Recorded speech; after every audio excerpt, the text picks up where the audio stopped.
right, who remembers what we were talking about last week with the two predominant teaching styles? What were they? Lecture and discussion. That's right. Oh, come on now. So our two predominant teaching styles, lecture and discussion. We're going to get a little bit into some stuff about lecture again. So we'll get to that here in a second. But one of the things that I wanted to cover is just kind of real quick my thoughts here. These are not in the book. If you are using Dylan's book, you're not going to see this. But I think really what it comes down to is a Bible class needs to understand and fit a format based on three elements. One, the material. Two, the environment. Three, the audience. That really just sums it up.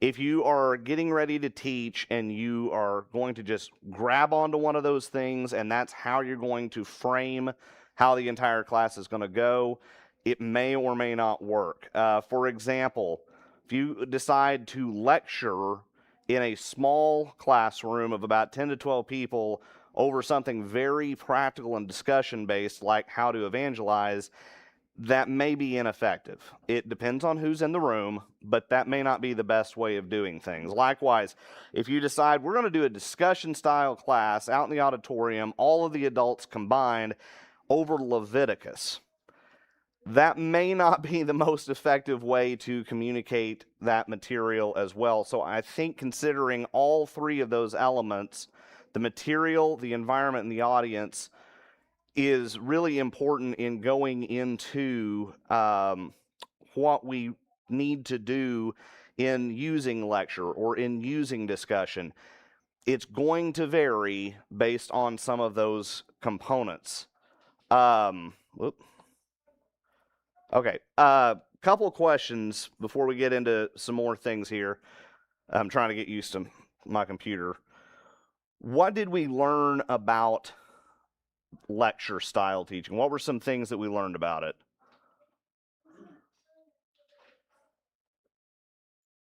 Well, there's no interaction Okay. between the teacher and the class. It's very low interaction. Students can feel detached in the class.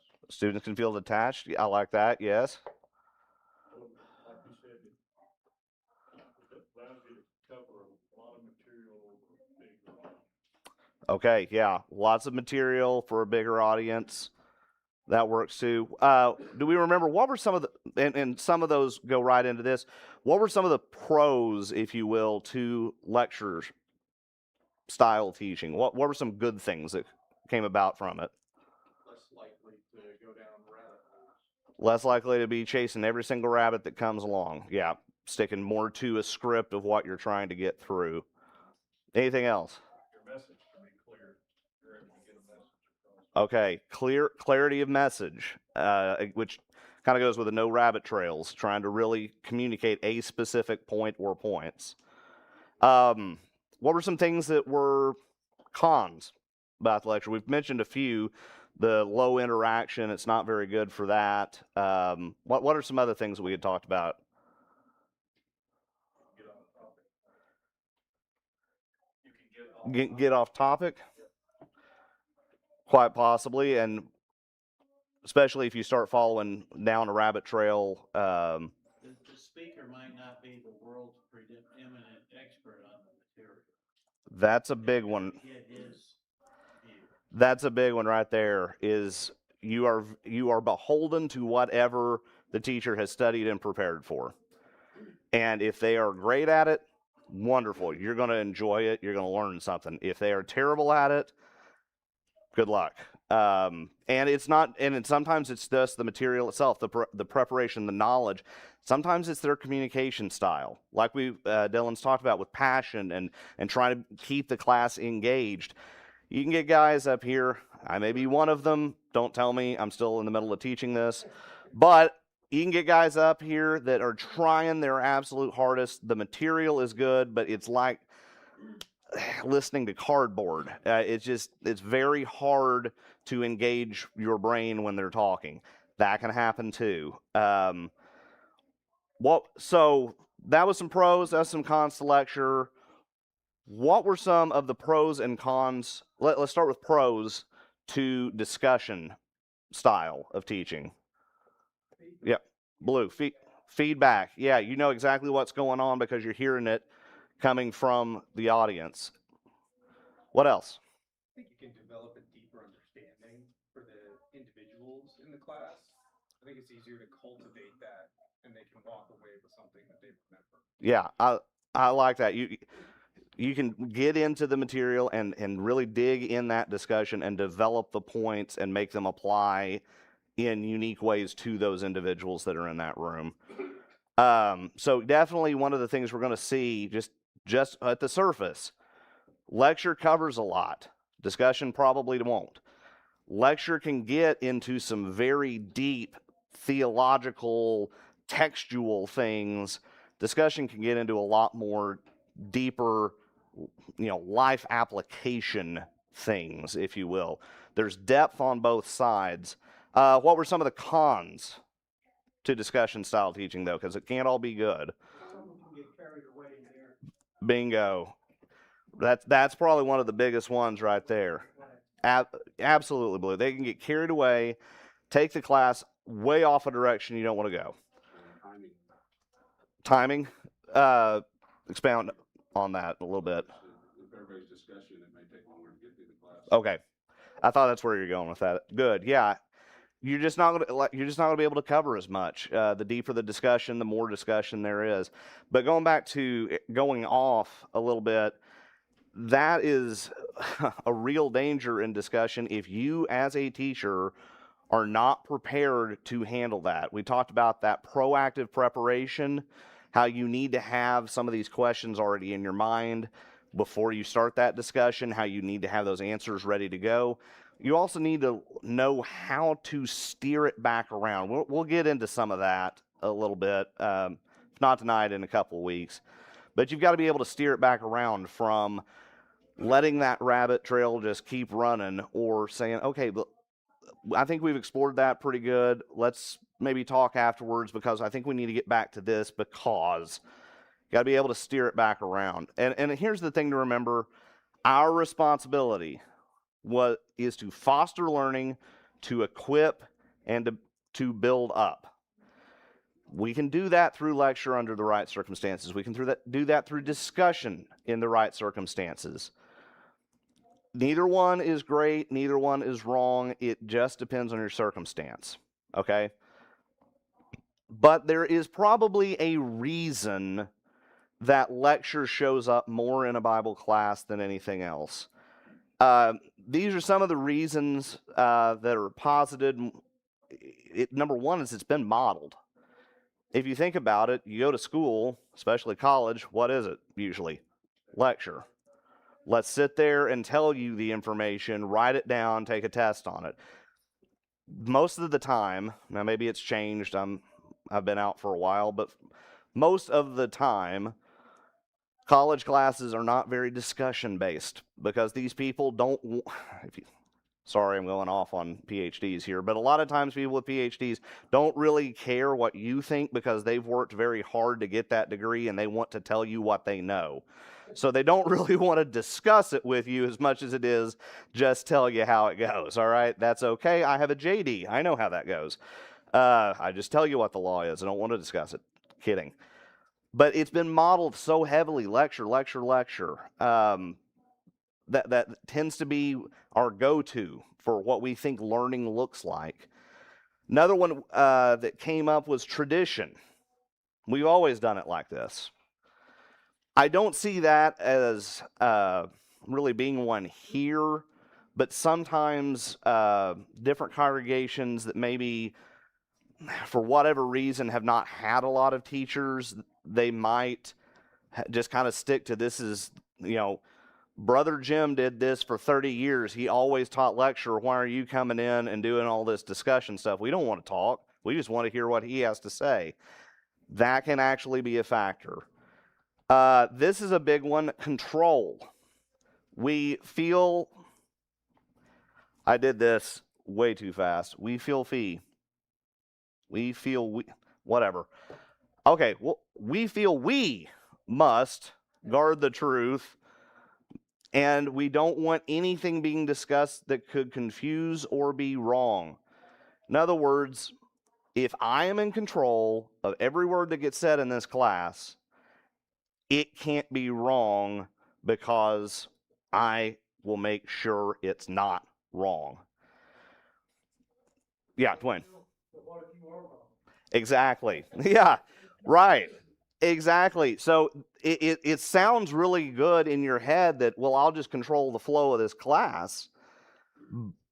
But are you prepared to actually do that?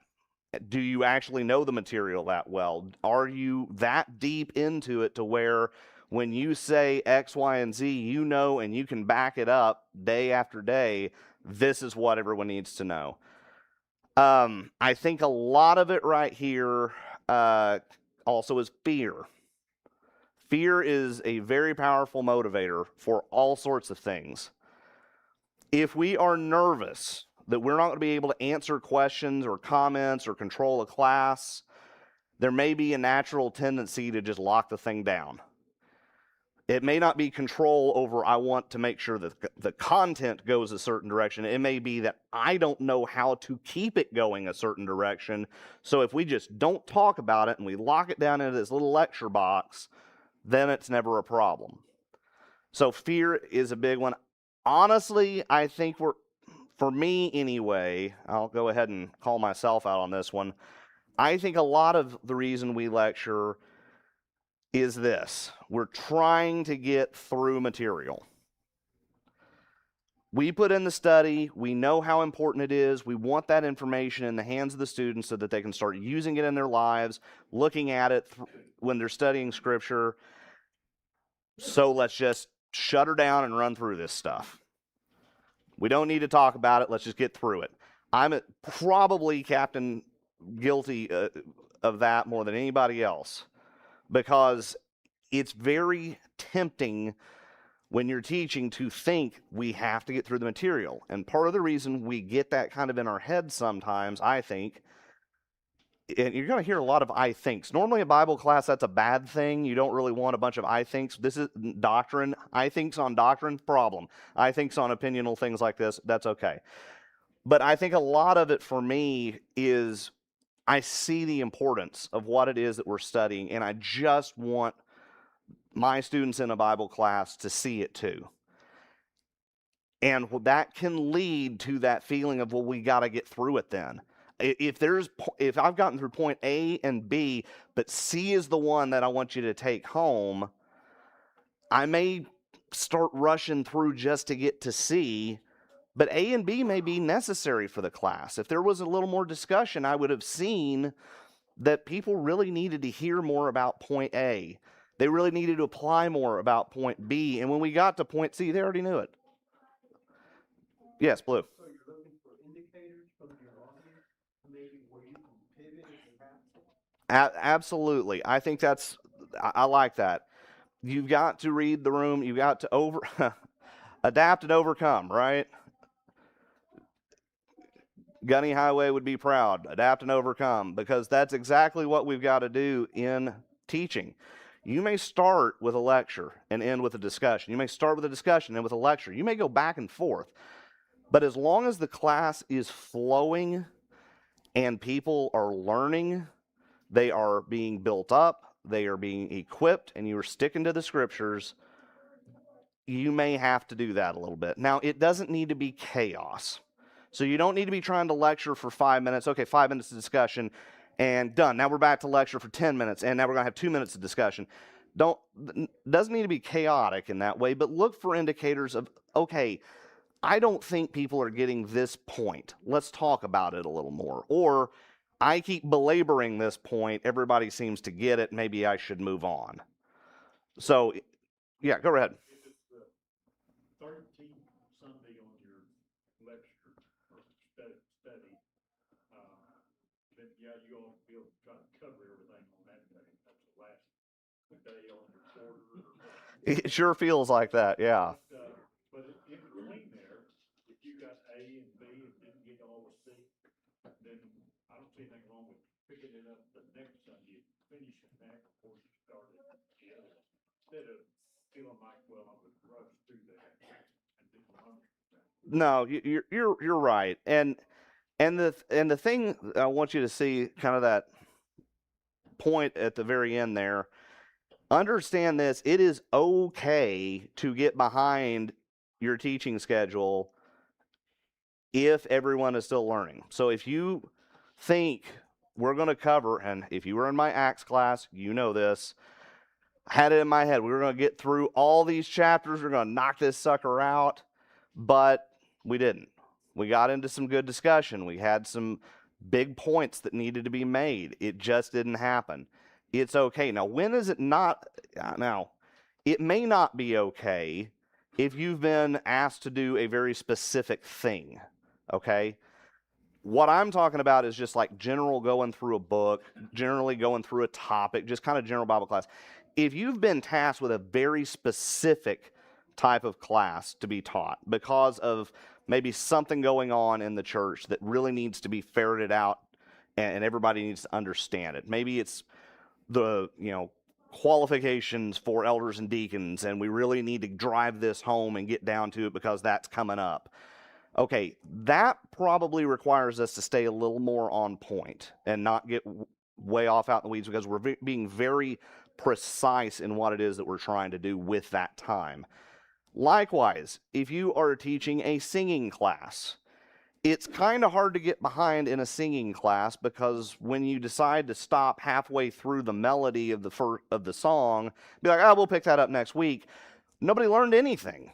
You need to maybe go ahead and work through at least the melody. So there's times that classes may require us to be a little more on the nose about we've got to get through this, but not most classes. Most classes are not that way.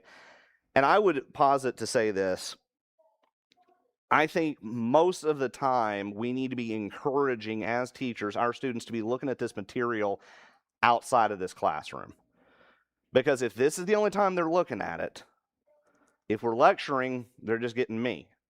If we're discussion, they're getting everybody else, which may be good. But at the end of the day, are they actually in the Word itself?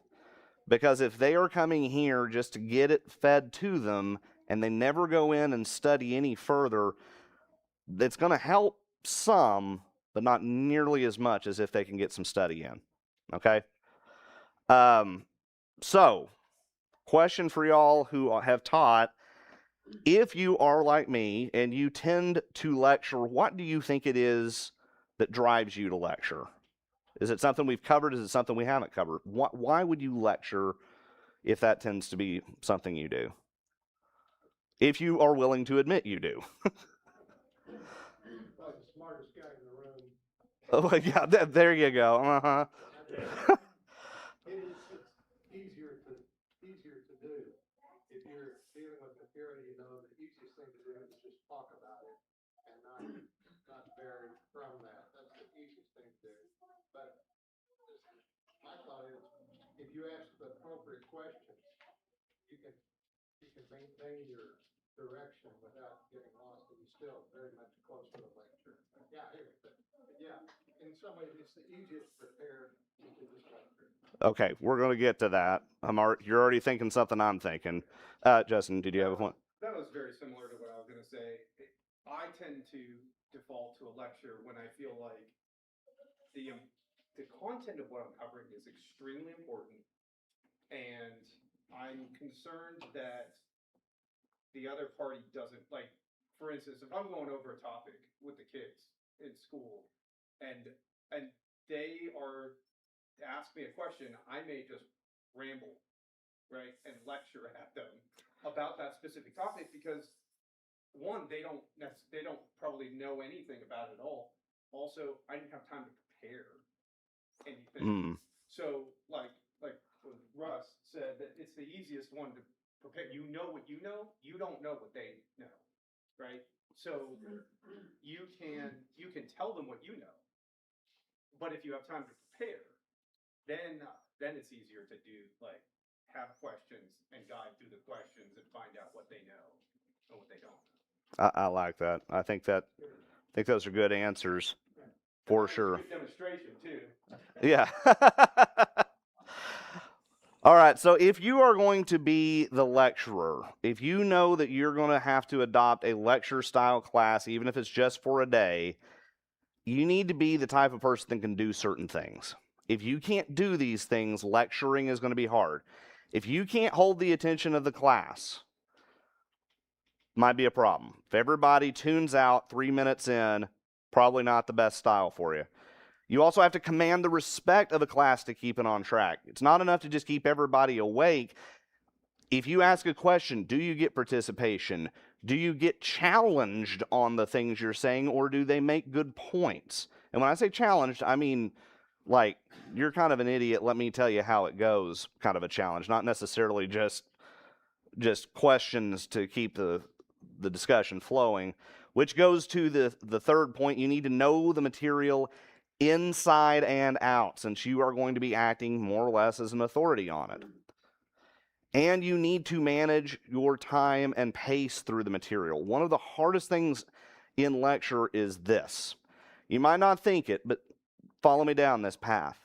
If you go and you sit in a Bible class and the lecturer, and it's a lecture style, and they are too fast through the material, they are just like, hey, we've got 13 weeks. Boom, boom, boom, boom, boom. We're going to knock this stuff out. It's kind of like drinking from a fire hose. At some point, you're going to lose the audience, right?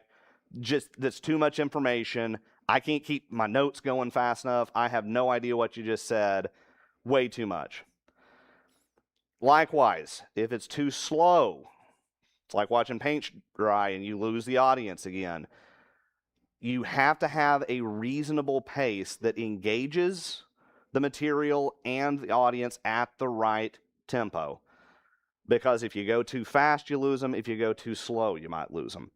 So again, to something that you said, Blue, looking for indicators, paying attention to your class. Like right now, you'll notice my eyes are up here. I'm looking around at all of you guys.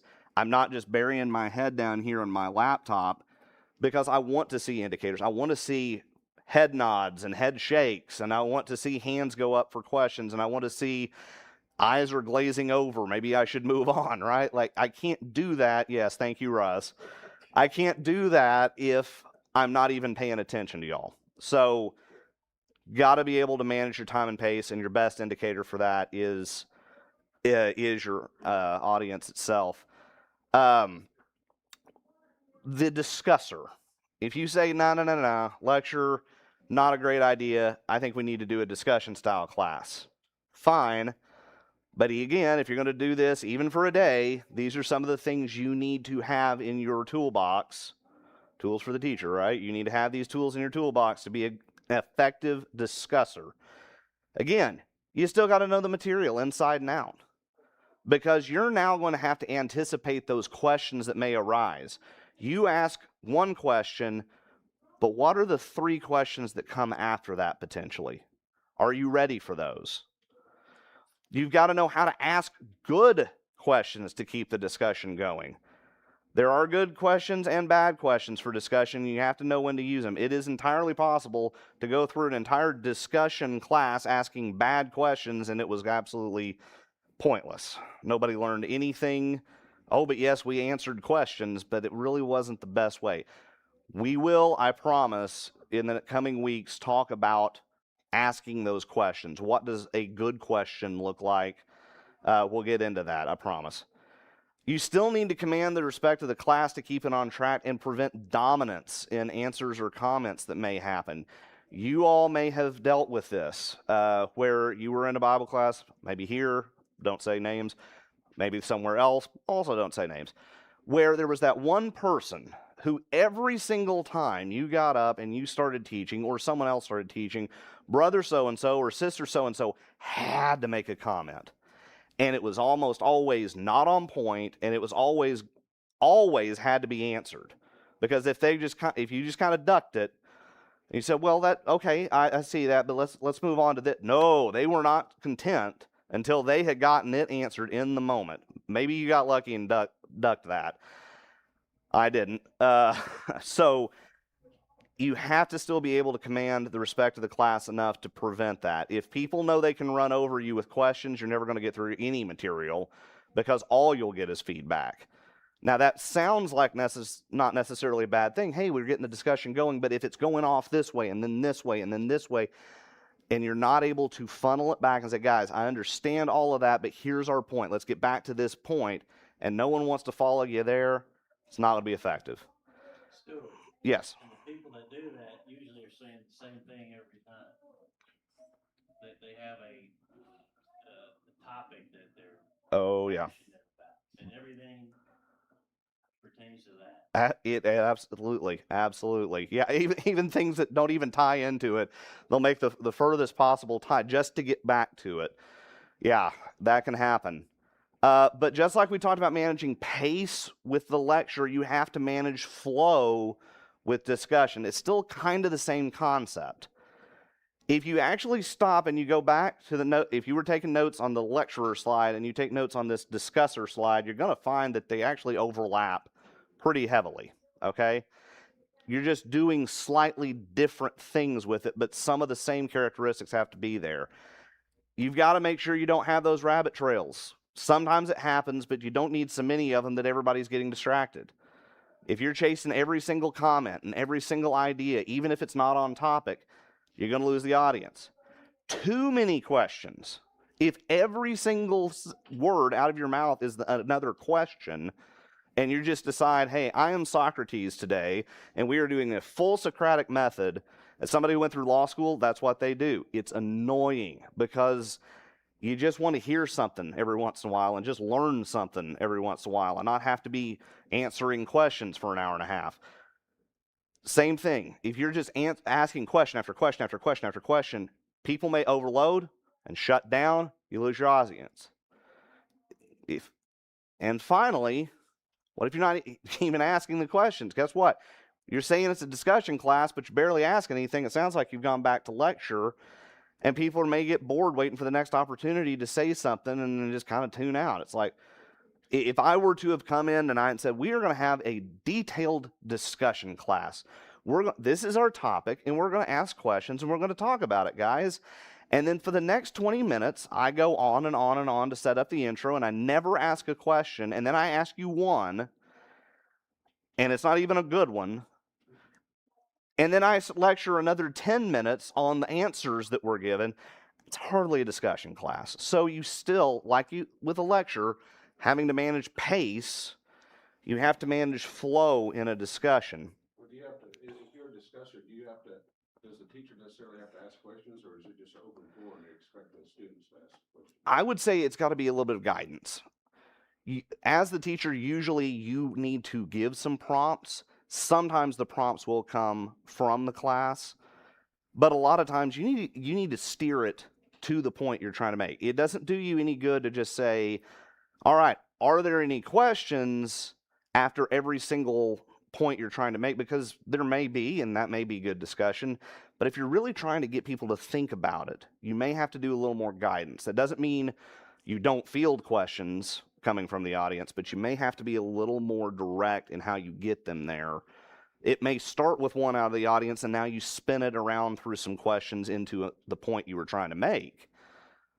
So does that make sense? It's going to vary depending on the situation. You got to be the manager. Exactly. Yeah. Yeah. If you're trying to make a point and a question comes up, you still got to get around back to that point, even if it's coming out here first or you're starting it first. Yeah, Blue, I see your hand. Yeah. Yes. Yeah. That's good too. Again, you're the Bible class teacher. You're going to be seen in some form of authority, whether that's justified or not in your case, but you're going to be seen as some form of authority. So help guide again by providing some clarity. Maybe it was a really good question that with one more follow-up gets to that point. Well, do the follow-up question. Don't just let it hang loose in the atmosphere and everybody think, well, what were we supposed to do with that?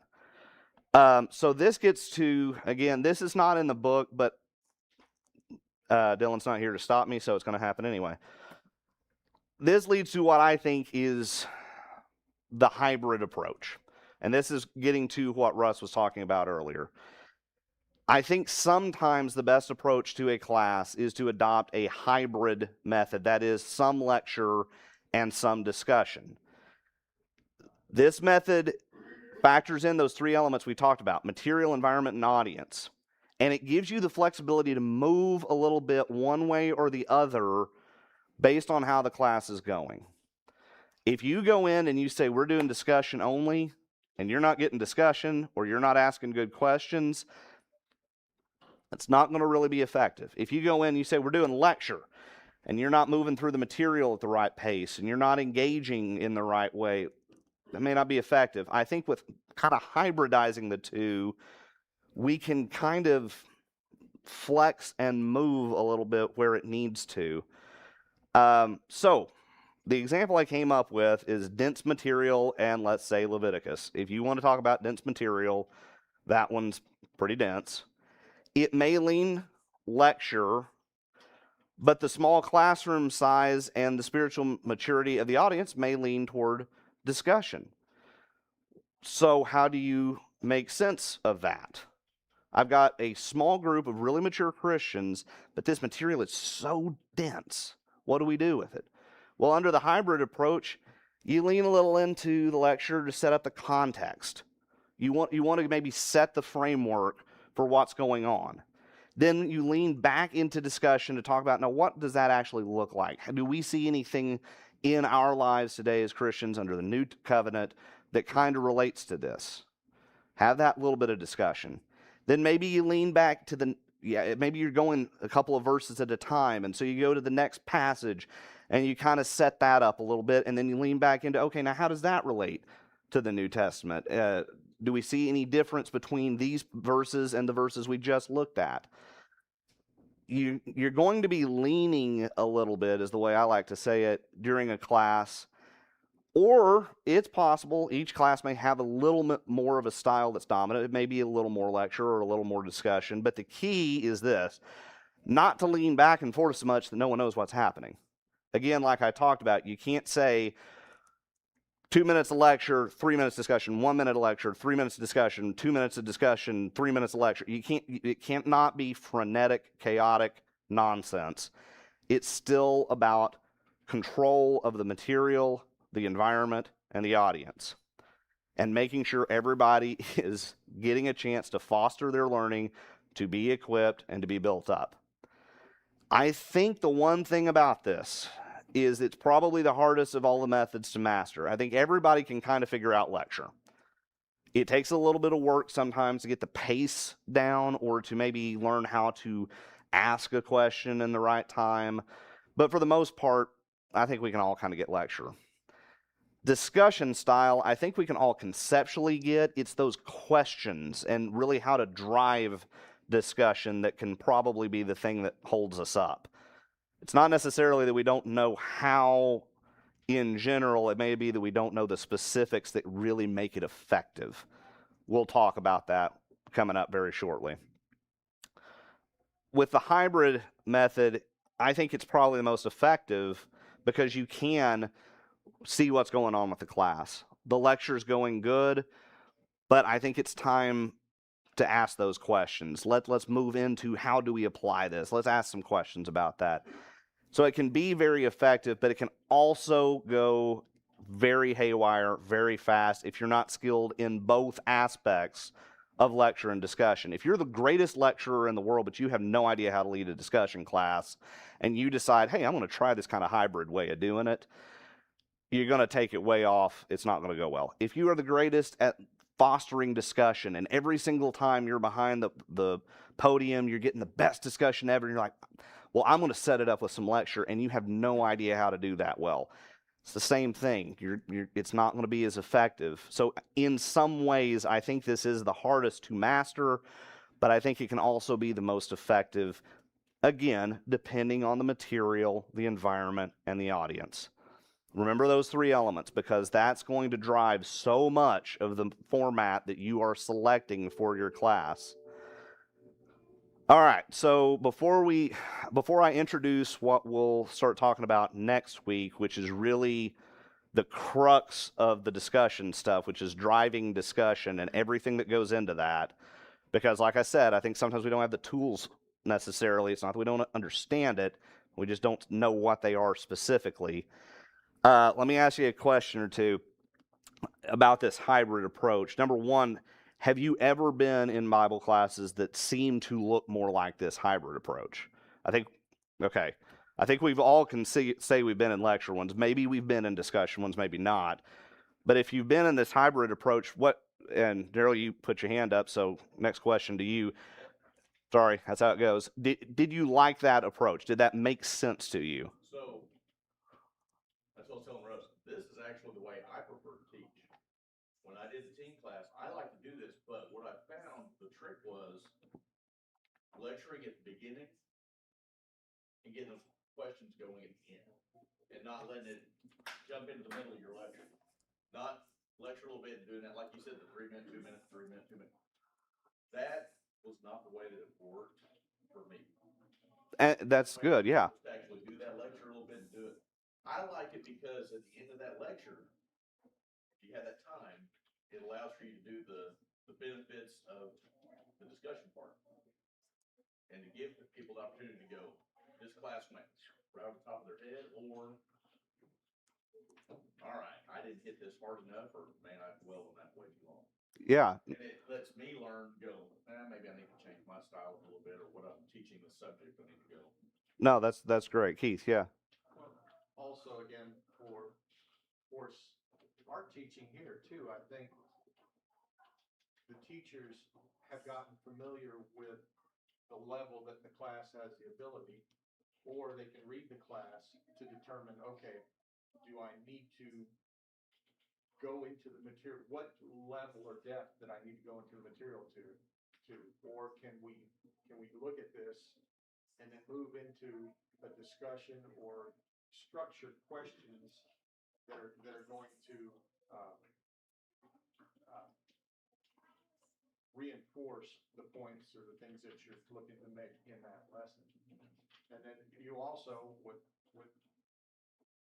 some of the classes that I've experienced where I've taught, you've got your different levels of maturity, but being able to structure questions that are going to allow the more mature people to bring out the points Yeah. and the topics.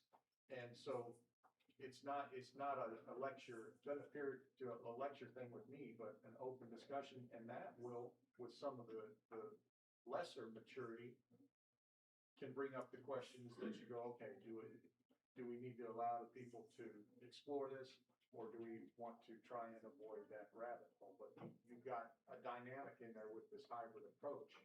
By if we go into a class where we're not familiar with, going to teach a class at a different congregation, that may be more of a lecture type of format, where I think Yeah. this lends to having the relationship within the congregation. No, that's fantastic. And Daryl, to your point too, everybody's going to have their own kind of way of doing this, and there's not necessarily a right or wrong. I mean, there is a wrong way. I mean, let's be honest, but there's not really a best way. A lot of it's going to depend on your class, and a lot of it depends on the material too. So like I said, if you're wanting to go kind of in a verse by verse approach, waiting to the end to discuss might not give everybody an opportunity. But if you're covering like a specific account of something that happened in the Bible, now let's get into that discussion. Then what you described works perfectly for that. So just remember your 3 elements: your material, your environment, and your audience when you're trying to prepare for this. We're almost out of time, but I do want to introduce what we'll start talking about next week, and that is driving discussion. This is, just the reality of things. People like to discuss stuff in Bible classes. They just do. If you don't think that's true, go back and watch the recording of this class. Y'all are awesome. You're discussing stuff, okay? That's good. People want to do that. People have things that they know, that they've studied, that they want to share, that they think is applicable. But a problem can arise in 2 ways when discussion isn't really happening. One is if the teacher isn't fostering the discussion. Now, they may have a good reason, such as the material or the environment again, but if they're not fostering discussion, people aren't getting the opportunity to say something. The other problem is, even though people may like to talk in Bible class, if they don't actually participate when they're given the chance to do so, that can slow down that discussion to a dead stop, which kills the whole point of a discussion-based class. Now, I want us to note, though, this should not preclude us from offering them the opportunity. All right? We talked a little bit briefly about silence. We'll get into that some more too. Silence isn't always a bad thing. The opportunity matters more than necessarily, moving it at a certain pace sometimes when you're dealing with discussion. So next week we will pick up here. We'll rehash this real quick. We'll get into some things about driving discussion and the two types of discussion. Just for sake of time, we'll go ahead and wrap it up, but I appreciate everybody's comments. And we will keep going with this next week. Thank you.